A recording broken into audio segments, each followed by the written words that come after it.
हम किसी को राखी नहीं बांध पाएंगे। अब किसको राखी बनेंगे आप लोग बताइए। एक भाई था मेरा, कहाँ से भाई लाइएगा? ला दीजिए मेरा भाई, अगर इंसाफ दिला सकते हैं तो मेरा भाई दिलाइए हमको। कहीं से मेरी बूढ़े माँ बाप को बेटा दिलाइए उसका। क्या एक बैठने का इतना बड़ा सजा। हमारे बाबू वो तो सपाचे सुखवा लगना राहे हो बाबू।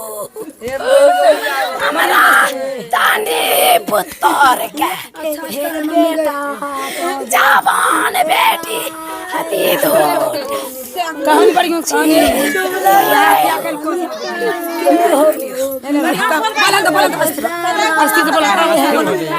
हरी का सहारा छीन लिया और हमरे पास कुछ नहीं बचा।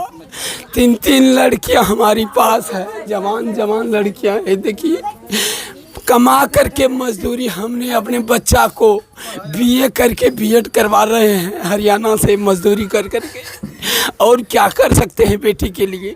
लेकिन ऐसा हुआ संसार में, हमारा बच्चा गड़ गया और इस बच्चा को मौत कर दिया, बुला करके मौत का साजिश कर दिया अशोक शाह ने। किस तरह से जो है माँ, बहनें और पिताजी रो रहे हैं, बिलख रहे हैं।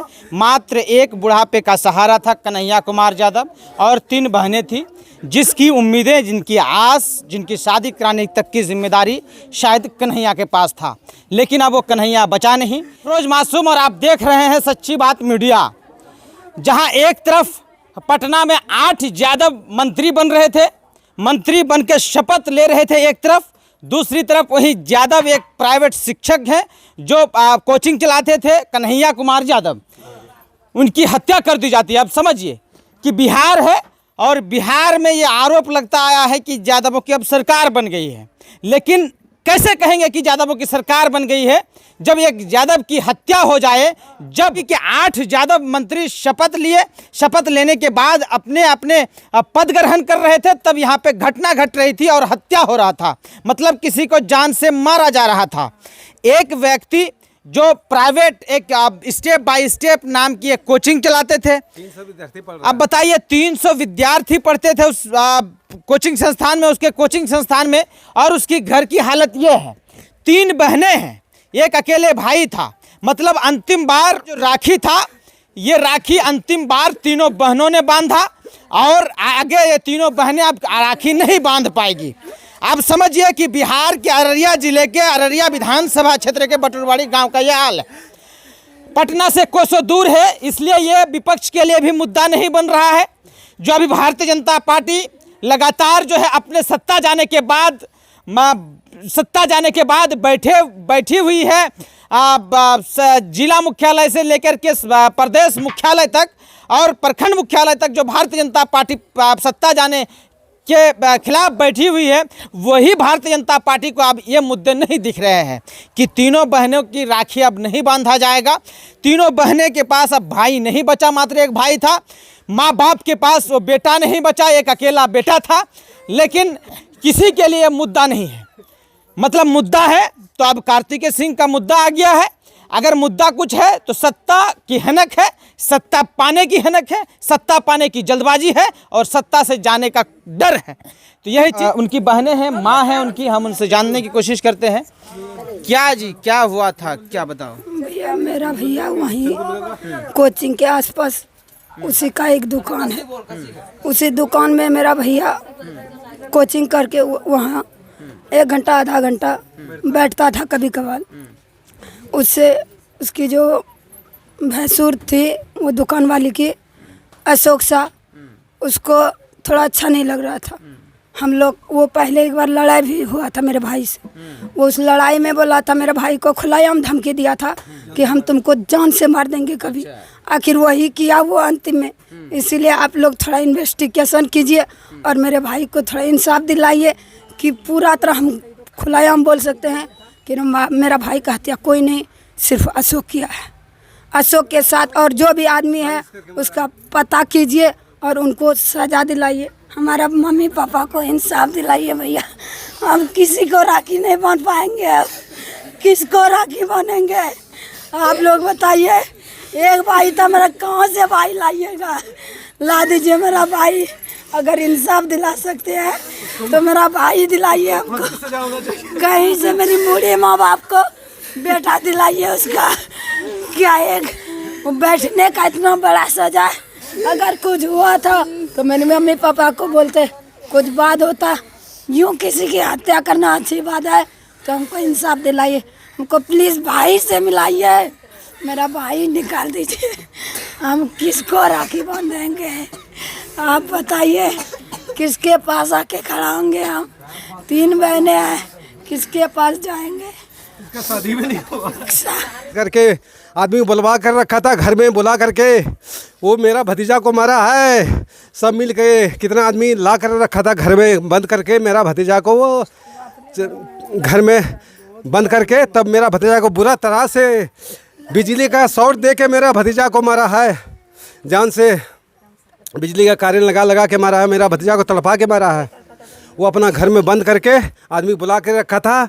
मेरा भतीजा को वो बुलाया, वो मौसमात जो था उसके थ्रू बुलवाया उसको कि उसको बुलाओ, उसको बुला करके वो मौसमात के थ्रू बुलवाया मेरा भतीजा को।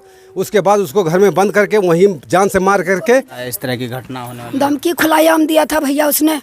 एक बार उसका बच्चा वही कोचिंग के आगे खड्डा था थोड़ा सा, वो नादानी में वो बच्चा वहाँ गिर रहा था।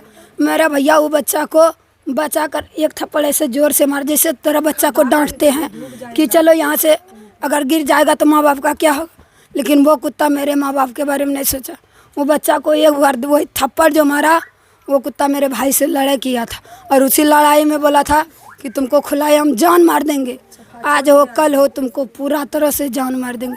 और वो अंतिम में वही किया। भैया प्लीज़ इंसाफ दिलाइए, जिस तरह उसको मौत के बदला मौत, और कुछ नहीं चाहते हम। हमारा भाई का जान लिया, बहुत प्यार भैया, वो इतना अच्छा आदमी था। ज़िंदगी में कभी एक पूरिया टिंकू तक वो नहीं खाता था, किसी से पता कर लीजिए। ना वो गजेड़ी था, ना वो भांगेड़ी था, ना किसी से लड़ाई। कभी मेरा भाई किसी गलत व्यवहार से रिलेटेड नहीं था।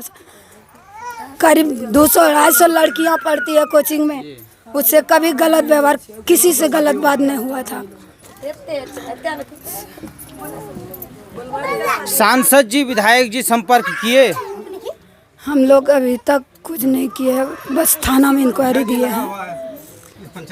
हम लोग गए हैं थाना प्रभारी के पास, थाना प्रभारी में केस दर्ज किए हैं। उनसे क्षमा, उस इंसाफ की जो आशा है हमें, अगर वो आशा पूरी नहीं हुई, हाँ आगे तक जाएंगे, जहाँ तक जाना पड़े हम आगे तक जाएंगे, फिर भी अपने भाई को इंसाफ दिलाएंगे, वरना मौत का बदला मौत। हारी का सहारा छीन लिया और हमरे पास कुछ नहीं बचा। 3 लड़कियां हमारी पास है, जवान जवान लड़कियां है। देखिए, कमा करके मजदूरी, हमने अपने बच्चा को बीए करके बीएड करवा रहे हैं हरियाणा से मजदूरी कर करके, और क्या कर सकते हैं बेटी के लिए। लेकिन ऐसा हुआ संसार में, हमारा बच्चा गड़ गया और इस बच्चा को मौत कर दिया, बुला करके मौत का साजिश कर दिया अशोक शाह ने। हम तो लूट गए बुढ़ारी का सहारा। ये बेटी का 300 विद्यार्थी है, अभी सारे रो रही है दरवाजे पर आकर के, और हमारा विकल्प कोई नहीं बचा इस बुढ़ारी का सहारा के लिए, जो हम बच्चा को कमा करके शादी। हमारा उम्र भी 60 साल हो चुका है, अब हम कमाने के लिए नहीं बचे भैया। और हम चाहते हैं कि उन हत्यादारे को पूरा कड़ी से कड़ी सजाए मिले और उम्र कैद की सजाए, फांसी की सजाए दिया जाए। ऐसा दुर्घटना फिर समाज में कभी नहीं हो।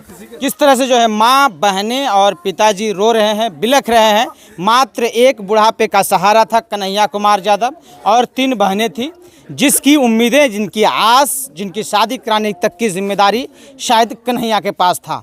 लेकिन अब वो कन्हैया बचा नहीं। खास करके हमारे यादव समाज की ये इतनी बड़ी विडंबना है कि दहेज के कितने बड़े बड़े लोभी हैं इस समाज में, आप खुद ही समझ सकते हैं। तो अब क्या होगा इन तीनों बहनों का, अब क्या होगा उस माता पिता का? बहरहाल नेताओं के पास समय नहीं है, नेताओं के पास ये चीज़ें मुद्दा नहीं है, चाहे विधायक जी हो चाहे सांसद जी हो। विधायक जी को अब तो कोई मतलब भी नहीं है, क्योंकि अब तो उनकी सरकार बन गई, महागठबंधन की सरकार बन गई, टिकट मिलेगा तो वे जीतेंगे ही, इसलिए अब उनको कोई दिक्कत भी नहीं है। और भारतीय जनता पार्टी के सांसद प्रदीप कुमार सिंह जी हैं, उन्हें भी कोई मतलब नहीं है। उन्हें मतलब है सत्ता बचाने के लिए धरने पे बैठना, उन्हें मतलब है अब जो है मुद्दा मिल गया है कार्तिकेय कुमार सिंह जो कानून मंत्री है उसको लेकर के। बहरहाल आप देखिए कि किस तरह की जघन्य घटनाएं लगातार जो है घट रही है बिहार में। अब इन चीज़ों को लेकर के कहीं ना कहीं नए सरकार पर जो है सवाल भी उठ रहे हैं कि आपराधिक घटने जो हैं लगातार बढ़ रहे हैं, घटने का नाम नहीं ले रही है। इसलिए आप हमारे साथ जुड़े रहिए, हमारे फेसबुक पेज को फॉलो करिए, हमारे यूट्यूब चैनल को सब्सक्राइब करिए, ताकि इसी तरह की खबरें आप तक हम पहुंचा सके। धन्यवाद।